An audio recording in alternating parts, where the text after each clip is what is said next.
Having now spent over 45 years in the industry, 26 or so of those within the agrochemical industry looking at product development and 19 or so with the CRO, there have been a vast number of challenges and a number of changes.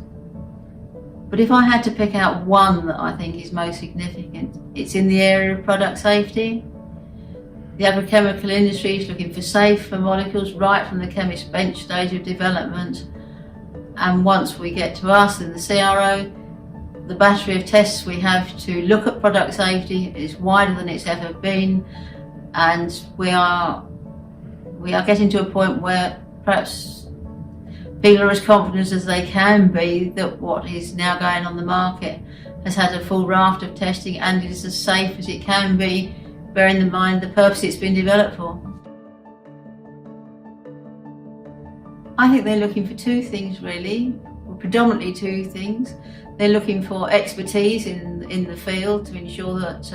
the studies can be carried out to the guideline requirements, or if they're not quite in line with the guidelines, that we put everything into a bespoke design for what they need to find out. And they need to know that we're going to communicate at every level of any procedure, right from discussing what they want pre-protocol, through protocol development, through early stages of studies,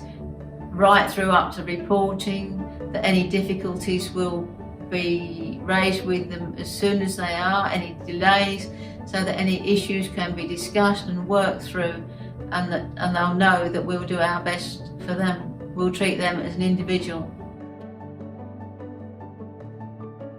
They can expect me to communicate at every stage, let them know how their study's going, discuss it before, during and after, and know that we will do our utmost for their studies to meet every guideline requirement there is. I don't think the key challenges this coming year are actually going to come from the terrestrial testing itself, because now test methods are very well established.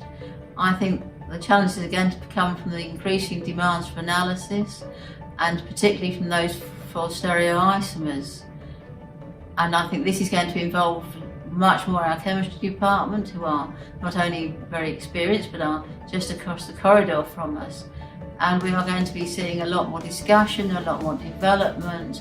a lot more analytical validation, so that these issue of stereoisomers in your product can be evaluated right from start to finish, and we can run analysis at the beginning of a study,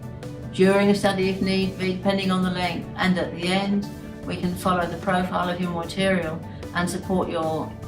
terrestrial studies with that.